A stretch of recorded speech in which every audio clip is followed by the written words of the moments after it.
ফরিদপুরে Peking star ১৩ হাঁস পালনে জনপ্রিয়তা বৃদ্ধি পাচ্ছে। মাত্র ৪৫ দিনে ৩.৫ কেজি থেকে ৪ কেজি ওজন হওয়ায় এবং লালন পালন সহজ হওয়ায় খামারিরা ঝুঁকছেন এই হাঁস পালনে। খামারিদের সহায়তা করছে প্রাণী সম্পদ বিভাগ।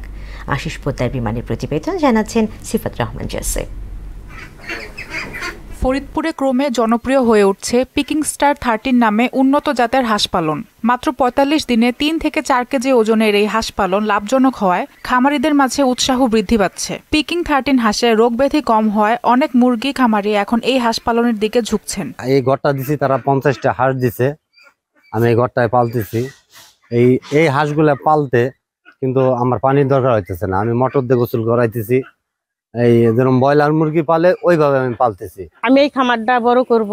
পিকি হাঁস পাইলে আমার এসডিসি থেকে কিছু লোন দিলে আমার ইচ্ছা আছে এই হাঁস পাইলে আমি লাভবান হব, অনেক বড় করব হাঁসের খামারটা। সোনালী মুরগির খামার আমার, তাই এসডিসির কর্মকর্তারা আমার এই খামার দেখার পরে ওনারাই আমাকে পরামর্শ দেয় হাঁস লালন পালন করার, এবং 50টা হাঁস ওনারা আমাকে দেয়।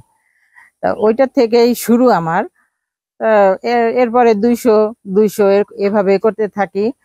তাই এখন আমার ইচ্ছা আছে আমি 500, 1000 এইভাবে লালন পালন করব। একটি বেসরকারি সংস্থা জেলার বিভিন্ন উপজেলায় খামারিদেরকে হাঁসের বাচ্চা, ভ্যাকসিন, খাদ্য এবং প্রয়োজনীয় পরামর্শ দিয়ে সহায়তা করছে। এই খামারিদেরকে আমরা আমাদের এই বিভিন্ন কারিগরি সহায়তার পাশাপাশি, পরামর্শের পাশাপাশি আমরা পেকিং জাতের হাঁস 50টি করে পেকিং জাতের হাঁস দিচ্ছি।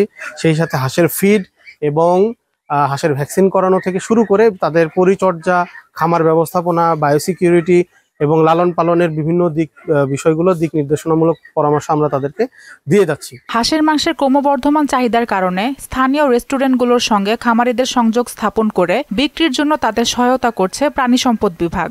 মাংসের বাজার সৃষ্টির জন্য আসলে আমরা বিভিন্ন হোটেল, আগে এরকম হোটেল ছিল না, বিভিন্ন ধরনের হোটেল রয়েছে যেগুলোতে মানুষের হাঁসের মাংস খুবই তাদের চয়েস।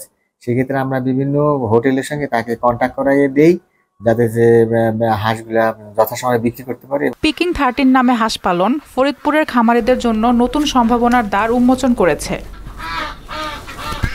সিফাত রহমান জেসি, মোহনা সংবাদ।